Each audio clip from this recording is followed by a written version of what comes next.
Hey there. All right. So we're going to talk about creating a city, basically from the ground up. I have nothing written about Fraig whatsoever. What I am expecting out of the players and how they will interact with all this, and just basically see how I create adventure from what appears to be kind of like the mundane. So right now, and this is something that I have to connect into the plot. Um, there is a villain who is attempting to gather, which the players don't know the name of it yet, but these are the void shards. These void shards have a connection to a more powerful being. I won't go too deep into it. It's not terribly important right now that you know, because the players don't know either. So there is a villain. He is collecting these void shards, and they've actually had an interaction with them. He in Dolan, which is the hamlet that they're in right now, he was using a not only a goblin tribe that was nearby, and finding ways to break deals with them and use them to get into the elven ruins where the void shard was locked up. But he also, for his initial scouting to find this goblin tribe and other artifacts to get into it, used human mercenaries from the town, villagers, some of the militia there, and that's kind of where all this kind of popped up where it kind of became on screen for the players and their characters was because people died. This person, which nobody had a name for and nobody has a name for yet. There's some sprinklings of information about, but nobody's kind of put everything together yet. But he is known as the Ophidian. And the Ophidian actually paid the debts of everybody that he got killed, basically, when they went into that he went and took these militiamen into this temple, got what he needed, but they were killed by the undead in the meantime. And so, for whatever his reasons, he paid off the families for the debt that he was supposed to give the militiamen for their job, and that was a bit sour for the people. And they were speaking about it in the tavern when the players got there, and that kind of rallied the players around, like, man, investigate how these people died, what were they looking at, and it kind of snowballed into finding all this. Fast forward, they found a much larger cave that was connected to another ruin where it was a race against time. The Ophidian was in there, and he was trying to get to the shard, unknown to the players. They don't know why he's in there, but they see a dude who's doing bad stuff, previously doing bad stuff, and had goblins who working with him. They could, from some surveillance that they did, the goblins were clearly working for this guy. And the goblins have been harrying not only the characters, but of doing some rough stuff nearby town as well. So obviously not a great dude and a great group to deal with.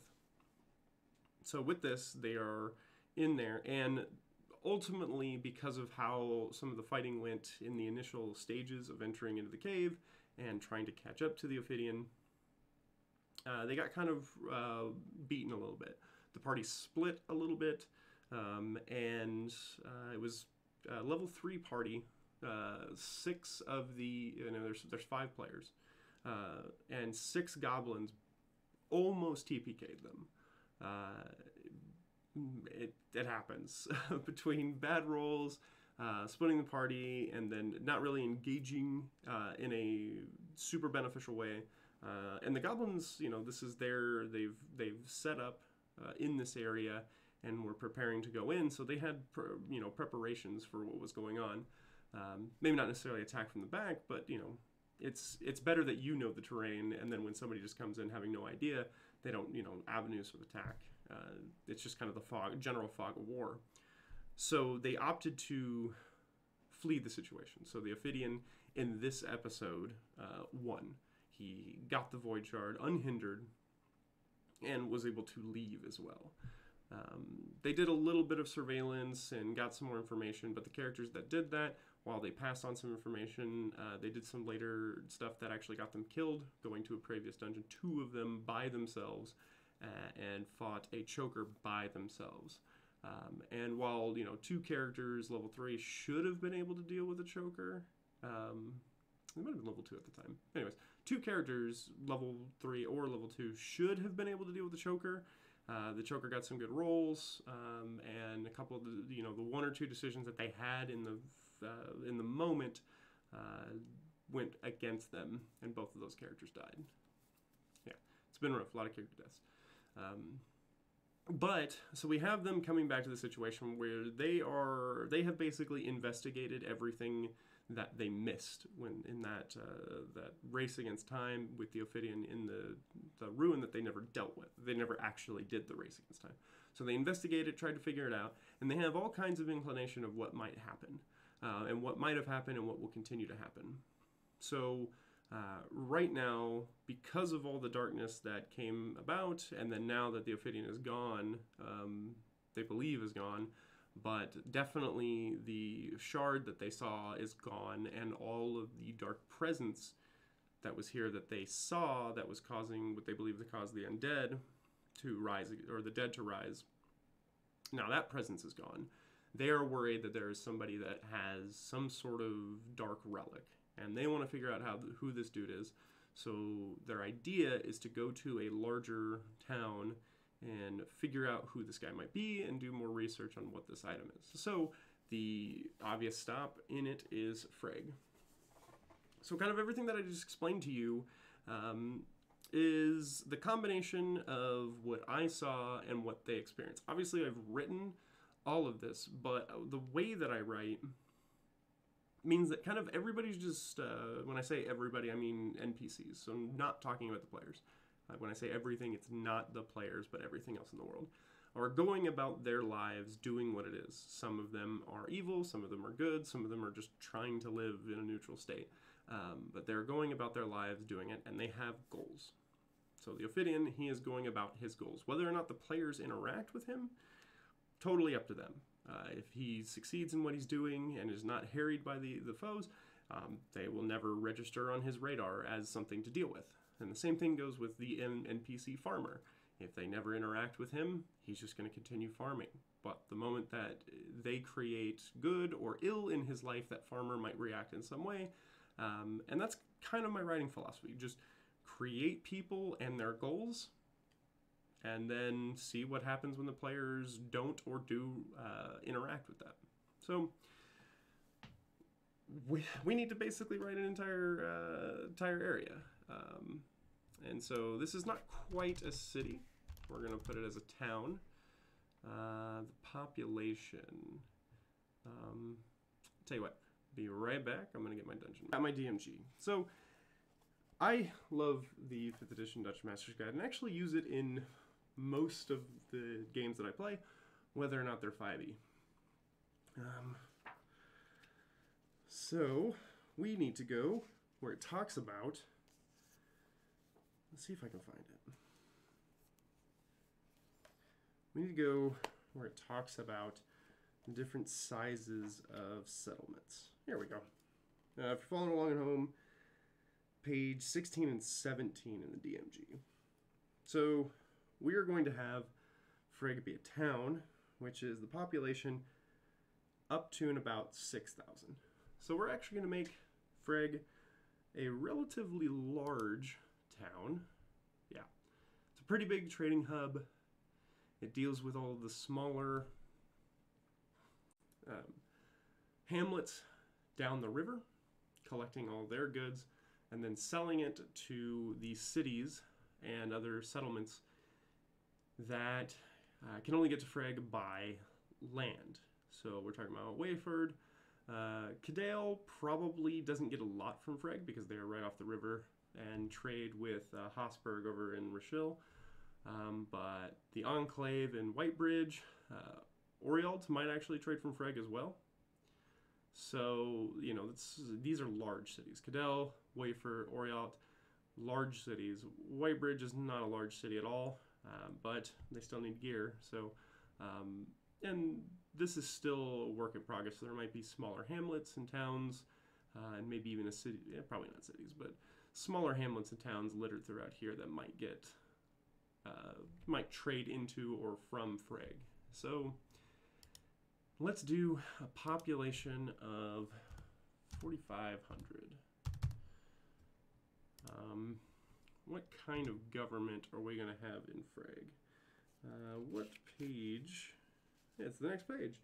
Page 18 actually gives a pretty succinct synopsis of different types of leadership and government within different societies. So there's even a table if you want to roll for it. The Audubon Union, which is where the campaign takes place, it works off of a feudal system, but it's interesting because as opposed to some of the other like kingdoms and other feudal systems in the world, the Audubon Union has previously in generations split its influence between two major cities. So now that they've recently joined together, we have it that they're becoming more democratic out of necessity, because it's very difficult to find which one actually has sovereign rule over the other. They have to play nice. They have to play with one another. A lot of the lesser villages, that hasn't really affected them directly other than the lack of civil war. But, so they're probably still going to be under a feudalist state. Yeah, so I think we're going to stick with that they're still feudalist. But they're probably also going to be with the union coming together and actually making the union. There's going to be even less, and even in a feudal system, is a small amount, but there's going to be even less direct control from the larger powers. So Fraig is going to be mostly an independent and autonomous town. Their government is going to rarely have any connection with anybody higher above them. So we are going to have them in, they are, I think we have it, yeah, there's going to be a lordship. So we don't have a name for who is the lord in this area. So we will have, let's get old Don John up here.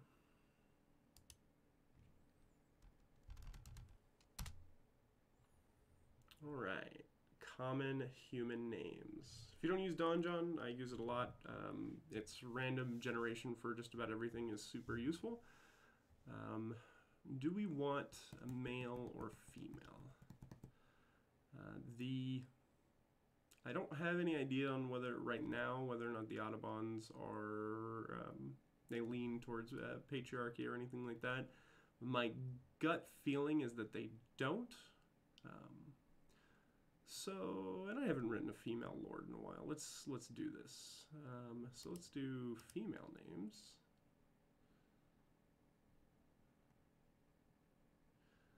Let's do Bethel.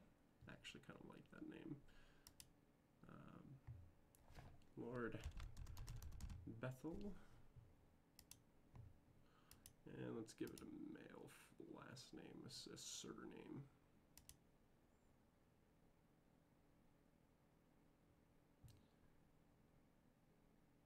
Let's do Bethel. Whoa, keeps refreshing on me. Maunder. Lord Bethel Maunder. Works for me. Alright. Let's check one thing in a different campaign. My notes over here. This is for a campaign that I do online. Yep, okay. Sits with my feudal hierarchy that Rochelle has, which right now I think the Audubons are going to do a similar thing, but if anybody's going to move to a democratic style governments or like pseudo-democratic, the Audubons might be one of the first countries to do that over here on the east side of the country, or the continent.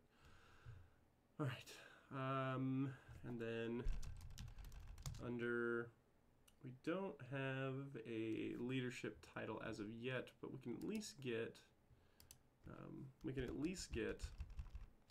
what city they're under. So we're going to do Fraig under Wayford, which is the northern capital. There are two capitals in the Audubon Union, Orialt and Wayford. So they're going to be under Wayford. Wafford? Wayford.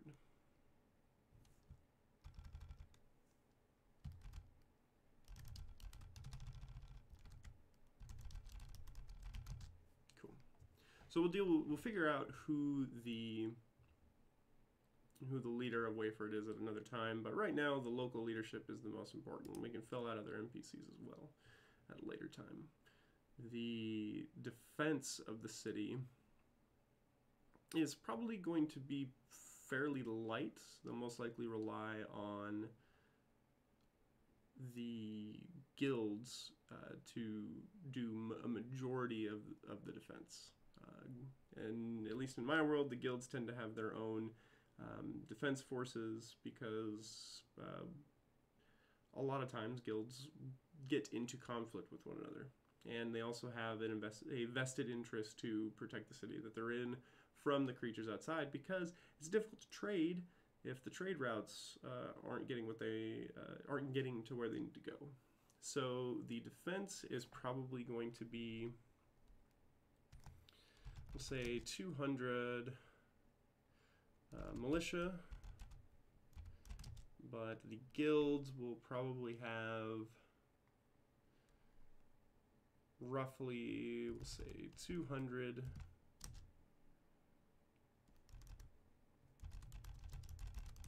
have about 200 trained soldiers. Those numbers we'll figure out more later, but that seems okay for right now. The major commerce here is going to be fishing and trade. There's going to be a huge emphasis on the trade. Most of the waters there are actually used for docking and trade, but it's the large lake that they're sit on right here could have a lot of fishing potential as well. So fishing and trade, they probably don't have much of an agricultural footprint, but trade is that big one. And they're probably not going to do, maybe they do, yeah, let's do taxation. We're not going to have it to where the taxation is a major import. Fraig probably came about more as a demand for somewhere to place all these supplies to trade out to the larger areas. So Fraig being set up, they probably just take a portion or just lower prices from anything that they bring in for trade. So the taxation is not a huge proponent. Fraig is probably a newer city compared to even some of that, or newer town compared to some of the hamlets and towns downriver that they serve. Organizations. So this is going to be important. There's going to be some trade guilds. Let's decide that with a town of this side, there's probably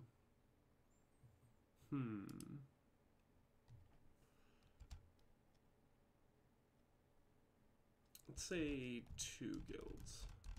There are 2 guilds for right now. Maybe a third is coming up, but it's small enough that I think 2 guilds is fair. Alright, so what else do we have? We're gonna need what shops are there as well. Let's see. I'm using a new system that so far that I'm having a good time with, and let's see how I did it in that system. Hosberg. Okay, so yeah, I have the Thieves Guild and the Adventurers Fellowship there, and then I also have the locations listed. Okay, so let's go with that. I don't think. Maybe Fraig would have a thieves guild or some sort of network of information there. Yeah, now that I think about it, Fraig might be the connection point between anybody going from Orialt to Wayford, so it's probably super important that there is an info center there. network for spies, and obviously wherever there's trade, there's people who are going to steal that trade. So we have that. And I think that's good for right this second on those organizations. More might come to me. So the next thing that we need to think about is that we have the organizations, this is quests. So let's grab this. I like to keep, I constantly have changes every campaign. Changes exactly how I write and how it looks, but the core premise is always there, and I always feel like I'm getting better at organizing and making things easier to reference. And I try to keep it consistent so that I know where to look when I'm looking for specific information. So I'm going to steal some of my info, not really info, the way that I write this stuff. So we're going to do this, we're going to do that. Alright, you can see all this really nice clerical stuff, super boring. But it's part of it. It's part of it, just sitting here. If there's ever something that can make you not want to DM anymore, it's seeing how much clerical stuff a lot of people go through. I know there are people out there that when they DM, they don't take notes. They don't do a lot of this. They kind of just riff and go from it. And I'm sure you can have a lot of fun doing it that way. But I've always felt that ample notes and preparation make you better once you get to playing, once you're actually at the table, makes you better at being flexible and being able to write on the spot. So if I have a better idea of the world that they're in and the NPCs that they're dealing with, it is easier for me to pivot in place when the players give me something. Whereas if I don't have a strong idea of what's going on, my knee-jerk reaction would be like, well, they're messing everything up and I don't know how else to go for it, so just no.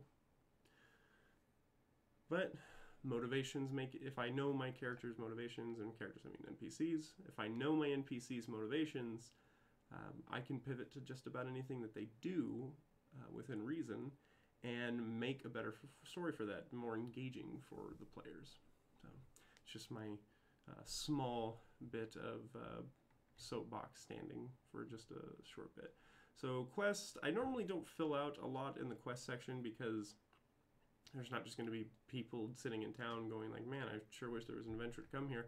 But sometimes there will be legitimate grievances that townspeople have or ability have that nobody's helping with, and I can connect it through there. But right now, we don't have anything because we don't have any people there. Organizations, we're going to have 2 of the trade guilds. NPCs, we can fill out the Lord. So we have Bethel Monder. So, Lord Bethel Monder. And who is she? Let's say that she is, in my mind, comes to an elderly, dark-haired woman.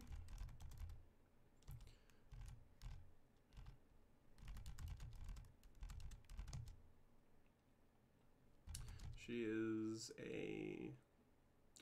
we'll say that she is has a tactical mind and has the best interest of her people.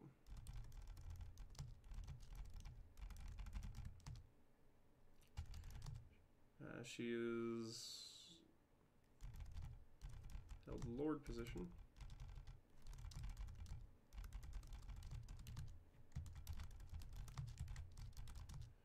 For, let's call it 30 years. 30 years, it seems about right. We'll say that she's probably in her 50s or 60s, which for humans in this world, that would be getting into elderly. She was appointed probably in her 30s, maybe a little bit earlier than that. We can go more into who she is, why she was appointed, but right now we have her. I want her to be written as if she does indeed have the best interest of Fraig. She's not right now some hidden villain or anything like that. We want her to be Um, if the players have a need, they can most likely trust her. Now, you can't always gauge how the players are going to deal with NPCs. I've had NPCs that I felt were overtly villainous get totally trusted, and NPCs that have done nothing wrong, in my mind, be scrutinized for sessions upon sessions. So right now, my intentions with Lord Monder is to be good. She may not always make the best decision, but she has the best interest of her people in mind. Alright, so there's a method I used, which I think it's in the DMG, that actually has a list of various shops that could be there. And for me, I always like filling those out early, because filling out the commerce of an area and what is available helps alter what NPCs might be there and what people are doing. Let's see if we can find that. Wish I kept better notes on where things are in the DMG. Alright, did I find it? I think I might have found it. No. Oh, there it is. Page 114 in the DMG. So, let's say, in this one I had 4 quote-unquote inns, basically, but I had 1, 2, 3, 4, was it 1, 2, 3, 4, 5 shops. And this was a town of smaller. So we're actually going to do, let's do 6 shops. And then maybe there will be 4 inns here as well. When a lot of traders go through, a lot of inns can pop up.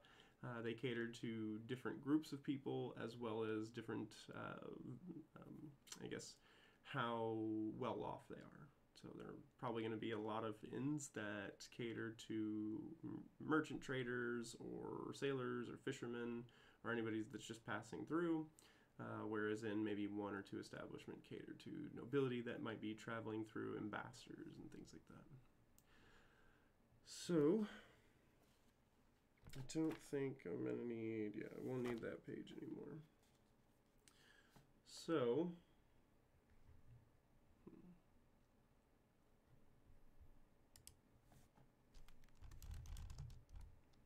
let's see if we can get a random D20 generator.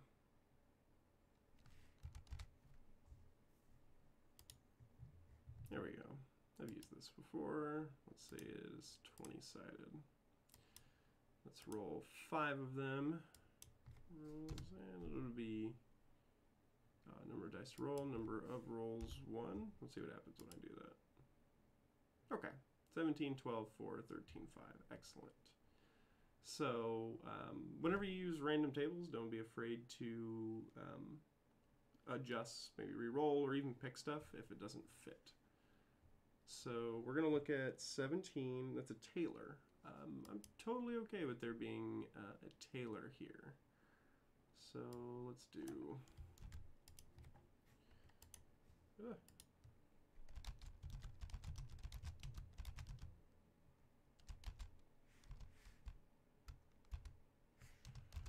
Tailor.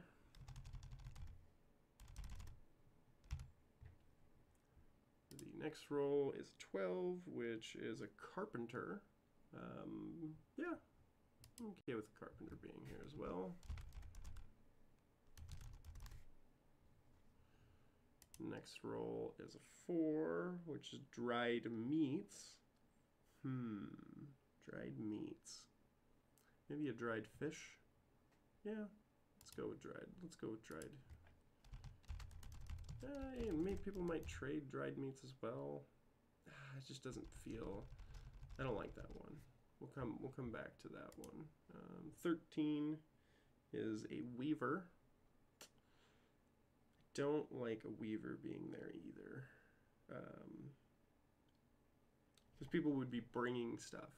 They wouldn't necessarily be making it themselves there. Maybe they're trading the raw material, but this is a river city that trades with other river cities. So the items that would be coming in would not be most likely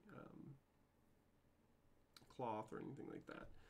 They would probably be trading to get those materials directly, not have a weaver in place to do it. But maybe I'm wrong. Maybe I'm wrong. Pottery. A potter? Would there be a potter? I mean, there's that lake there. They could get clay from there.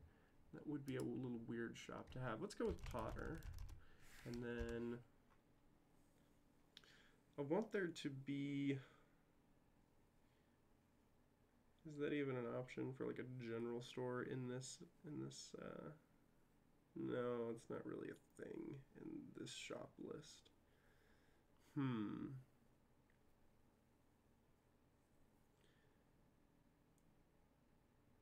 Yeah, let's just do general goods. And I think there has to be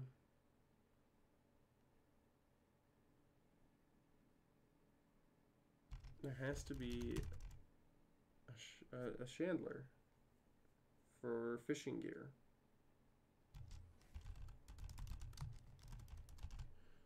Okay, so we'll have all of those present.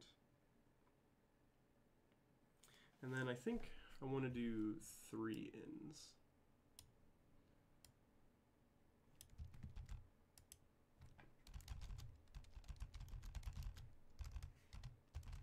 Now they won't be all just flat inns, but that's what we'll have is 3 inns there.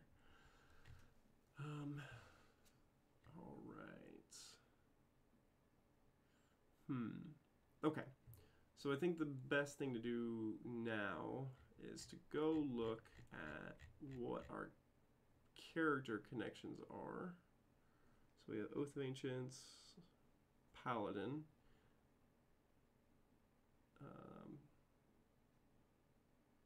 Eventually need to ask her about that. I do need to fill in some stuff for her. So let's add that to just a light addition to the quests, not filled out just yet.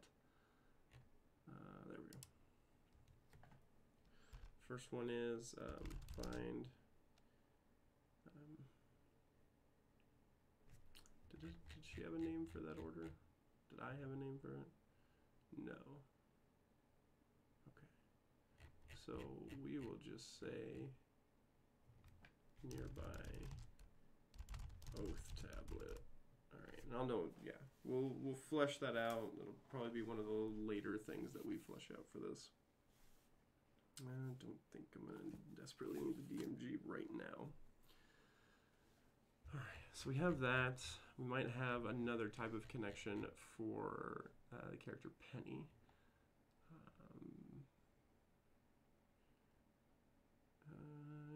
Might be time to actually add in the sanguinary cultist within town, because that large lake might have a hidden. I like the idea of adding the sanguinary cult to this town to get our cleric character more involved into what's going on and start talking about what basically the second act will be about, which will be multiple groups trying to get to these void shards. And one of them is going to be a sanguinary cult that is trying to get these shards. So we'll need to have one of them in there. We're going to have 2 trade guilds. Realistically, it should probably be listed above the cult.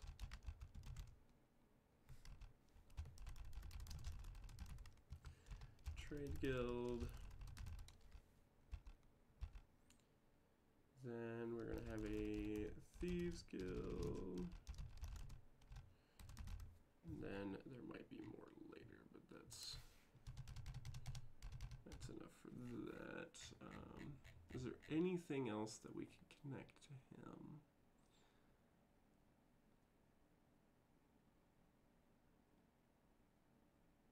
Alright, so he was going to Fraig anyways. So I'll actually have to figure out what. Maybe he was looking for something in particular there? Not sure. Okay. I think any connection for Rana might be that they're... I'm going to try to convince him on the Hobgoblin part. So that means that there's going to be a Hobgoblin presence near Fraig. So if there's a Hobgoblin presence, I need to add that.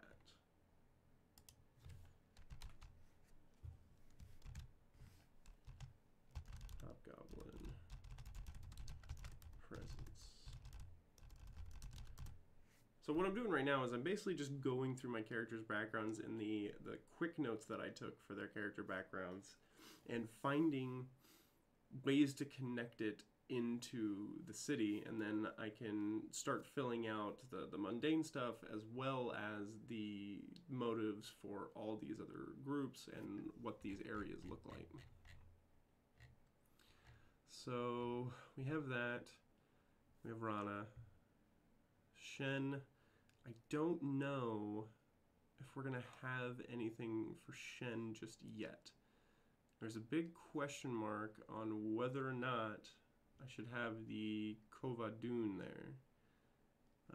It might be too many too many introductions at once, because we're going to be introducing Rana, most likely a Hobgoblin presence, because that will more easily get Rana connected to the party, and a Sanguinary cult.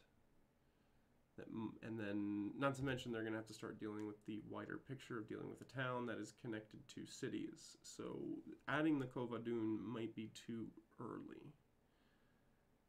So we're going to avoid that. There might just be nothing for Shen yet directly. Obviously, there will be things that will write that he can have interactions with, but I don't think there's going to be anything written for Shen just yet, unfortunately. So let's see if we can connect Shen and Zelra, or Zelira? Lyra. She goes by Lyra. See if Shen and Lyra can get attached to anything else. We introduced Lyra last session, and that was pretty strong. But just a quick glance through the criminal stuff. Okay. I think her connection will be, if she chooses to go about it, is using the Thieves Guild as a criminal network for her spy-related background.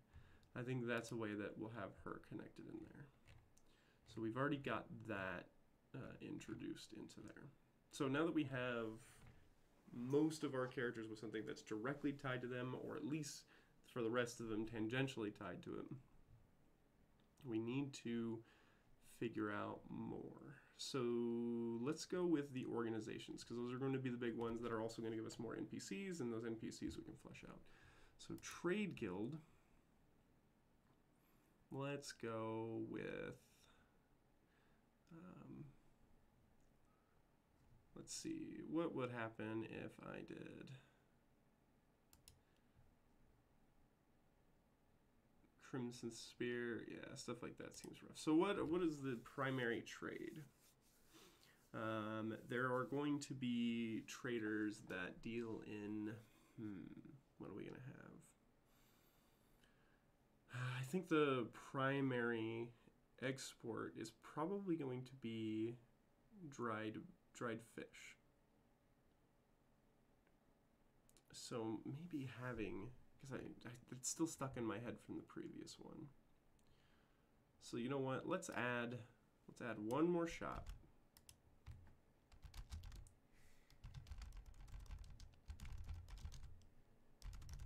Let's add another shop.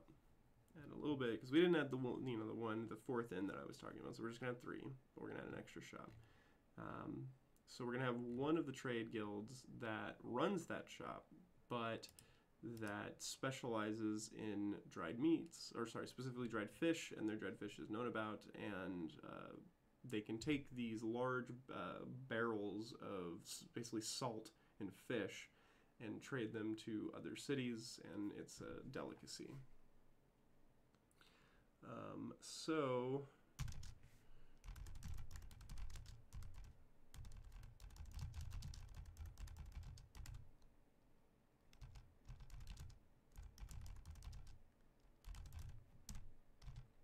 So their primary means of making money is literally just trading for fish, or trading to get fish, fishing themselves, and then selling barrels of this dried fish. So they are going to be, I feel like this is old enough trade that it might have the name of the person involved, and I want it to be a halfling that runs it. I'm gonna do a halfling female? Yeah, let's do halfling female. And let's say Prosa. Prosa Bernal, okay. Prosa Bernal.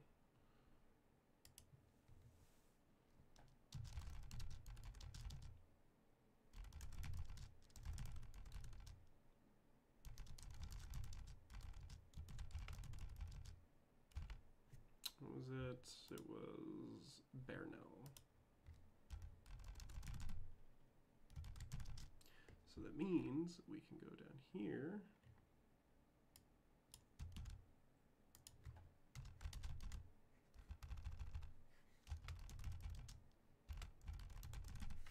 And add Prosa Bernal as an NPC. So the probably going to name it something mundane, but it's a halfling, so maybe it would have something more interesting of a name. My default reaction is that human's probably going to name something a little bit more mundane. So if it was a human running it, it would be the Bernal Fishing Group, most likely. But I'm wondering, maybe it wasn't always halfling. Maybe it is a fishing group, but let's see if this has anything. I think the inn names are pretty rough, not terribly useful, especially for a shop. Magic shop generator, maybe that has names that would be specifically what they do. Let's see what a trader. Fastenburg.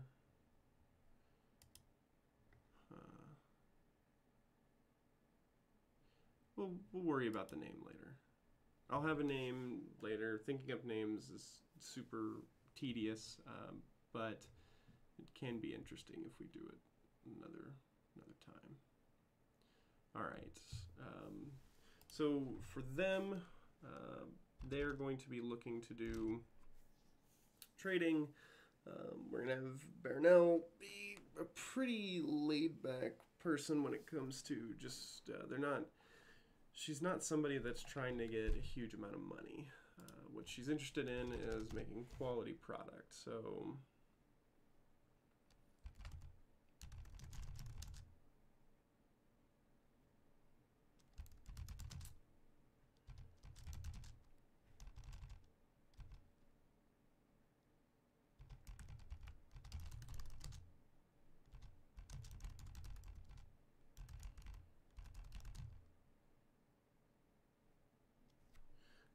I'll say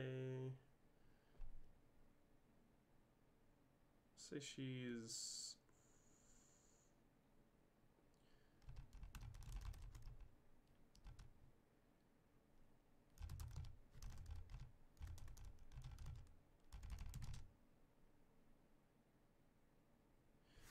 she says she's 36 years old.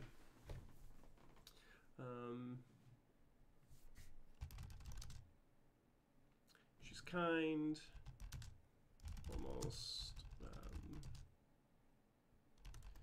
Your grandmother always makes you food and always worried about making sure you're fed.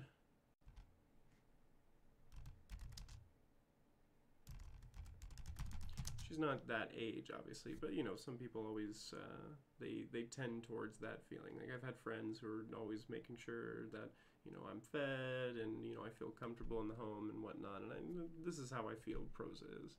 that she's very, and you know, the whole thing that spurred her to do this was that she wanted to make sure everybody had good fish, and there was a market for it. And so this is Birds and Stones. She's able to provide money for her friends and family and employees, as well as making sure people get fish. Some of her favorite stuff that she makes. All right, so the other trade organization I think is going to be probably more powerful. This is going to be the one that does like the gear trade. They're going to be so this is probably going to be the trading group. So let's call it. Let's give it a name. Whoever the last name of whoever owns it. And we're going to say this one's going to be human. I didn't mean to hit that. Alone. Let's do the Cuthbold. I don't like saying that. The Holland. Yeah, let's do Holland. Holland Trading Group.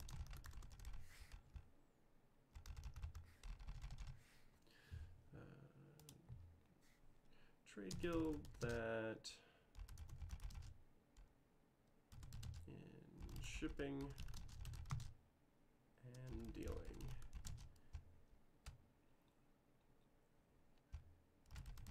We'll get what you need to who you need for a price. So medieval Amazon. These are the ones that you're going to talk to. They're in charge of the trading. They're not as prolific and large as Amazon, but it's their idea. They're here to ship.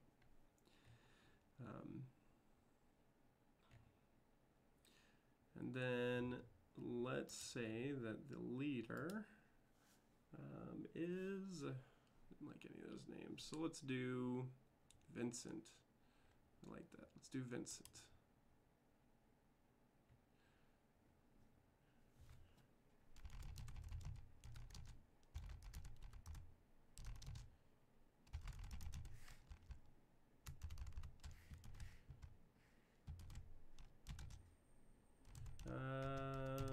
Let's say young human male, dark hair, and clean shaven. No, probably. Probably don't need to put that in the organization description, but we'll do this. We'll say owned by Vincent Holland. There we go. So we have a new NPC. Wardrobe change. No, we're going to probably split this into two parts. This video's getting kind of long, and it's been some time since I was looking at this. I had to take a break from making those write-ups. Got pulled away, so we're gonna start up. I have the session coming up in about 2 days from now.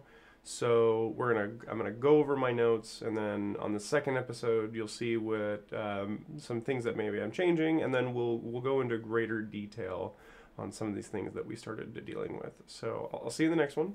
Thanks for watching.